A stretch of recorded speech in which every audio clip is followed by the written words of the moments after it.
Assalamu alaikum everyone. I am Shehwar Zara. I hope you all are safe and fine. Today our topic of discussion is polymerase chain reaction. So let's start our topic. So what is PCR? PCR or polymerase chain reaction is basically a technique that is used in molecular biology to amplify a single copy or a few copies of a segment of DNA across several orders of magnitude. And as a result of this PCR technique, thousands to millions of copies of a particular DNA sequence they are being generated. PCR technique was first developed in 1983 by Kary Mullis, and now PCR is a common technique that is used in clinical and research laboratories for a wide range of applications. And in 1993, Mullis was awarded Nobel Prize in Chemistry for his work on PCR. So this is the picture of PCR. Now let's discuss a short history of PCR and how this technique evolved over the years. So as I told you that in 1983 Dr. Kary Mullis he developed PCR, and in 1985 first publication of PCR was published by CETUS Corporation. In 1986 Taq polymerase purified form it was used in PCR for the first time. In 1988 Perkin-Elmer he introduced the automated thermal cycler. In 1989, Taq polymerase it was declared as the molecule of the year. In 1990, amplification and detection of specific DNA sequences using a fluorescent DNA binding dye was done, and as a result of this, it laid the foundation for future real-time or kinetic PCR. In 1991, RT-PCR was developed using a single thermostable polymerase, and it basically facilitates the diagnostic test for RNA viruses. And in 1993, as I told you before, that Dr. Kary Mullis was awarded with Nobel Prize in Chemistry for this PCR technology. So this was the brief history of what the developments were being made in this technique. So now let's discuss the components of the PCR. So the first component is DNA template. DNA template is basically the DNA target sequence, and it is the DNA molecule that contains the DNA region, or you can say the segment that is to be amplified, means the DNA of interest or that we are concerned with. The second component is DNA polymerase. DNA polymerase, what it do is that it sequentially adds nucleotides complementary to the template strand at the 3-hydroxyl of the bound primers, and as a result it synthesizes new strands of DNA complementary to the target sequence. So this is a function of DNA polymerase. And the most commonly used DNA polymerase is Taq polymerase, Taq DNA polymerase, and this Taq DNA polymerase it is obtained from Thermus aquaticus, and Thermus aquaticus is a thermophilic bacterium. And why we use this Taq polymerase is the reason because of its high thermal stability. Then the second polymerase that is used is PFU DNA polymerase, and this is obtained from Pyrococcus furiosus, and it is widely used because of its fidelity. Fidelity means accuracy. Because of its accuracy of adding complementary nucleotides, that's why this PFU polymerase is being used. Your next component is primer. Primer are basically synthetic DNA strands, and they are about 18 to 25 nucleotides long, and they are complementary to 3' end of the template strand. DNA polymerase, what it do is that it starts synthesizes new DNA from the 3' end of the primer. Two primers must be designed for the PCR, the forward primer and the reverse primer. The forward primer is basically complementary to the 3' end of antisense strand, that is from 3' to 5' direction, and the reverse primer it is complementary to the 3' end of the sense strand, that is from 5' end to 3' end.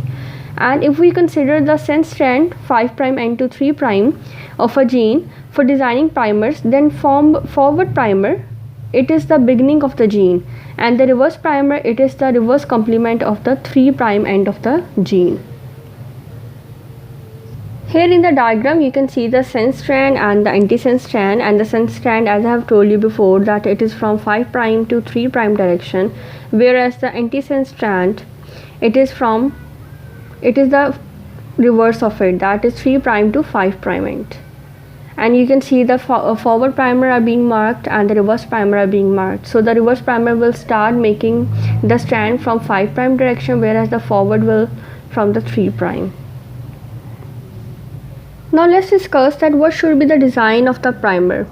So the primer should be designed in a way that it binds to the template with good specificity and strength. And if the primer they do not bind to correct template, wrong sequence will get amplified.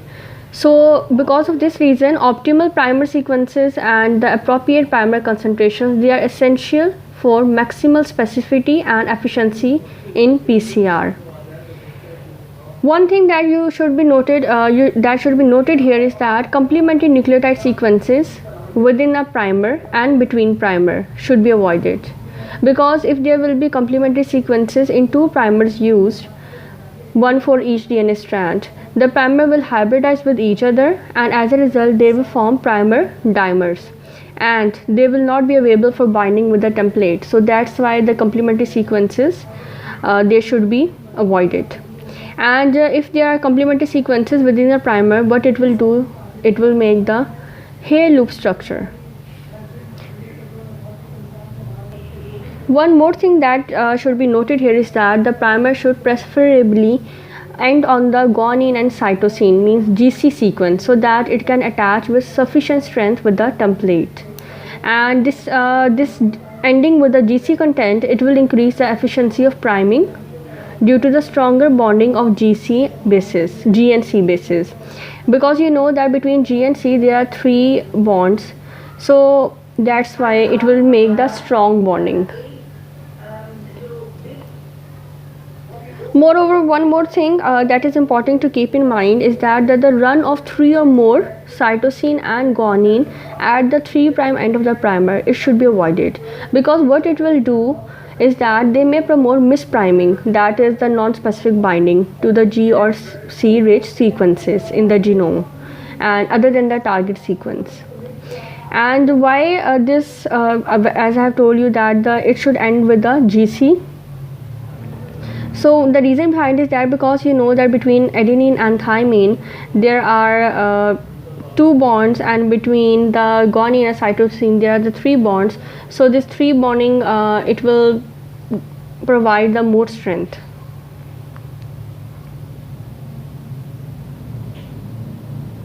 And this adenine and thymine base pairs, they should be avoided at the 3' end of the primers, because they will weaken the primer's hold on the template DNA.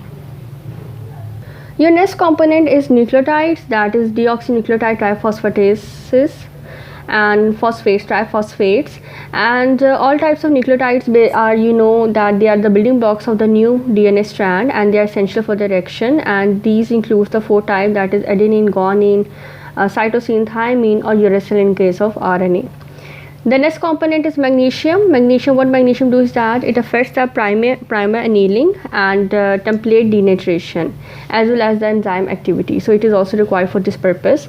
And an excess of magnesium, what it do is that it gives non-specific amplification products, while for suppose if there is low quantity of magnesium, what it will do, it will yield less amount of desired products. So the magnesium amount should be optimal, neither low nor high. Now let's see the chemical components that are needed for this technique. The first is magnesium chloride, and its amount should be 0.5 to 2.5 micromolar. Sorry, it's millimolar. Then you have a buffer, that is its pH should be 8.3 to 8.8. Then you have DNTPs, that should be 20 to 200 micromolar. Then you have primers, that should be 0.1 to 0.5 micromolar. DNA polymerase, that should be 1 to 2.5 units, and the target DNA, it should be greater than 1 microgram. Now let's start the procedure. So there are 3 major steps in PCR, and which are repeated for 30 or 40 cycles, and this procedure is done on an automated cycler which can heat and cool the tubes with the reaction mixture in a very short time.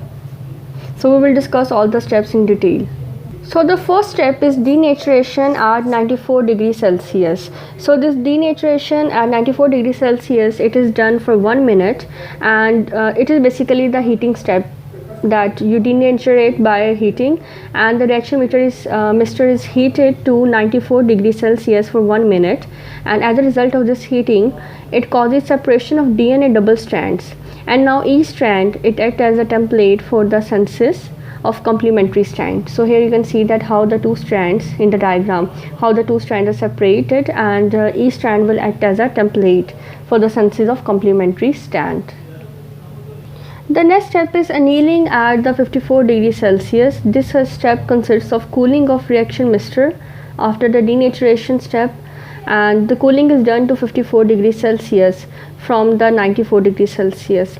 And what happens by the cooling is that it causes the hybridization, means the annealing. Annealing means to recombine of the primers to the separated strand of the DNA. So the primers attached to each of the strand, you can see in the diagram, the primers attached to each of the template strand, and the length and the GC content means guanine and cytosine content of the primer, it should be sufficient for stable binding with the template, because you know that we have talked previously that guanine pairs with cytosine with 3 hydrogen bonds, and adenine binds with thymine with 2 hydrogen bonds. So the higher GC content, it results in the stronger binding, and in case the GC content is less, for suppose, and length may be increased, so the length may be increased to have the stronger binding and the more number of hydrogen bonding between the primer and the template due to the increase in the length. So this is the step of the annealing. The third step is extension at 72 degrees Celsius. The reaction mixture, it is heated to 72 degrees Celsius, which is the ideal working temperature for the Taq polymerase, because we are using the Taq polymerase in this. And the polymerase, what it do is that it adds nucleotides complementary to the template on the 3 hydroxyls of the primer, thereby extending the new strands. And you can see that how the it is shown in the diagram that how the Taq polymerase, it extends the primer and it synthesizes the complementary strands complementary to the template strands. So this is the extension step. Here you can see in the diagram the products of the extension and how the 2 new strands are being synthesized complementary to the template strand by the Taq polymerase. So the first 3 steps that we have discussed, they are being repeated 35 to 40 times to produce millions of Z copies of the target DNA. And once the several cycles are completed, during the whole step 4 to 15 degrees Celsius temperature is maintained, and it is maintained for the short term storage of the amplified DNA sample. Second thing is that the PCR is an exponential cycle, and as both strands are copied during the PCR, there is an exponential increase of the number of copies of the gene. Suppose there is only 1 copy of the desired gene before the PCR starts, and after 1 cycle exponential, what exponential means that, as I have said, that before the PCR there is only 1 copy of the desired gene, and after 1 cycle of PCR there will be 2 copies, and after 2 cycles of PCR there will be 4 copies, and after 3 there will be 8 copies. So you see that how this exponential cycle works. And this exponential cycle, like if we run the PCR to 35 to 40 times, and it will ultimately increase, and this exponential cycle will run in the same way, so on. So here you can see the overall principle of the PCR, which I have been telling you in the previous slide, that the PCR works in the exponential cycle, and you see that how the DNA, that is 1 copy, and after that running of the PCR, multiple copies are being produced of the non-sequence or the sequence that we are concerned with. So the 3 main aspects of the PCR are that it is specific in its functioning, it is efficient, that the multiple copies can be produced within a short period of time, and third is the fidelity. Fidelity means accurately. It produces the multiple copies with so much accuracy. So let's suppose that if you are working on the PCR, and suppose that PCR does not work, so then what should you try? So the first thing, if while working on the PCR there's no product produced no product is produced. So what you should do is that in order to resolve this problem, first you should check the DNA quality. Second, you should reduce the annealing temperature, and annealing temperature we have discussed that it was 54 degrees Celsius, so you should reduce it. The third is you should increase the magnesium concentration, and magnesium we have also discussed that what is the purpose of this magnesium. Magnesium basically, if I repeat here that why magnesium is needed, so magnesium it affects the primer annealing, I have told you, and it also has the impact on the template denaturation as well as enzyme activity. So, and we have discussed that the excess of magnesium, it will give the non-specific amplification products, while the low magnesium, it will yield lesser amount of desired product. So it should be like you can say that it should be optimal, and if your product is not produced, then increase the concentration of the magnesium. The fourth thing is that add dimethyl sulfoxide to assay at around 10%. This dimethyl sulfoxide, it is basically an organosulfur compound, and it is a colorless liquid, and it is important polar apropic solvent. And what it do is that it dissolves the polar and non-polar compounds, and is miscible in a wide range of organic solvents as well as with the water. And this dimethyl sulfoxide has high boiling point. The fifth thing that you can do is that you can use different thermostable enzymes. And the sixth, if all the above mentioned things do not work, then the sixth is that throw out the primers and make the new stock of the primers. The second problem might be that first was that no product was formed. The second might be that if extra spurious products bands are present. So what you should do is that you should increase the annealing temperature, you should reduce the magnesium concentration. Thirdly, what should you do is that you should reduce the number of cycles, and lastly you should try the different enzymes. So in this way this problem can be resolved. Now let's discuss some of the advantages of the PCR. First advantage you have is that the small amount of DNA is required for this purpose, or you can say the per test. The second is that this PCR results they are more quickly obtained, usually within 1 day of PCR, like million of copies, and the results can be obtained within the 1 day of the PCR. The third is that usually it is not necessary to use radioactive material, that is 32P for the PCR, because you know that radioactive is quite harmful while using it in the lab without if it is treated without proper care. So it is not necessary to use this radioactive material. Then the fourth is that PCR is much more precise in determining the size of alleles, and it is also essential for some disorders. These the alleles that are essential for some disorders, so it is effective in determining their size. The last is that PCR can be used to detect the point mutations. Point mutation, you know, is basically a genetic mutation, and where a single nucleotide base it is changed, or you can say it is inserted or deleted. Three things happen: changed, inserted, or deleted from a sequence of DNA or RNA. And it has this point mutation. What it do is that it has a variety of effects on the downstream protein product, and its consequences are quite predictable. So this PCR is really helpful in you can say identifying these point mutations, in detecting these point mutations. So these were some of the advantages of the PCR. Now let's discuss the applications of the PCR. So PCR is highly effective in detecting this Neisseria gonorrhea. Neisseria gonorrhea is basically a bacterium, and this PCR, it is basically an infection, it causes an infection, and this PCR is 98% sensitive to this, and it is highly specific in detecting it. So it is being used for this purpose. The next is Chlamydia trachomatis, and this Chlamydia trachomatis is also a bacteria, and it is one of the major cause of the blindness. And so this PCR kits are available in the market, and they are built for the fast and accurate detection of this pathogen in the clinical samples, like you can say the urogenital, rectal or throat swabs, and urine and eye discharge. So these kits are used, and these are basically what is that they detect so efficiently. So these kits are being used. Next, the PCR is also used to detect the HIV's genetic material, that is the RNA. And this HIV RNA test is one of the most recently developed HIV tests, and it is starting to generate a lot of interest in the scientific community. Though it is still not popular, but like other HIV tests, but this PCR is being used in this for this purpose.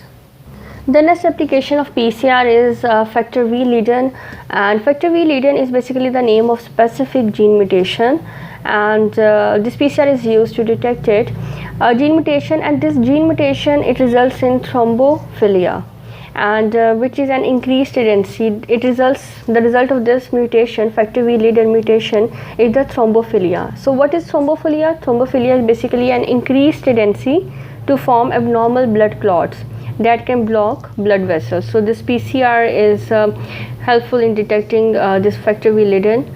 And so these were some of the applications of the PCR in which this PCR technique is highly used. Some other applications of PCR are in molecular identification, and in this, molecular archaeology, molecular epidemiology, molecular ecology, DNA fingerprinting, classification of organisms, genotyping, prenatal diagnosis, mutation screening, drug discovery, genetic matching, detection of pathogens. In all these techniques, PCR is being used for sequencing purposes in the bioinformatics and genomic cloning and human genome project. PCR is also being used. The last is genetic engineering, and for the purpose of the site-detected mutagenesis and gene expression studies. In all these studies, the PCR is used, and it is highly effective technique. So this was all about the PCR.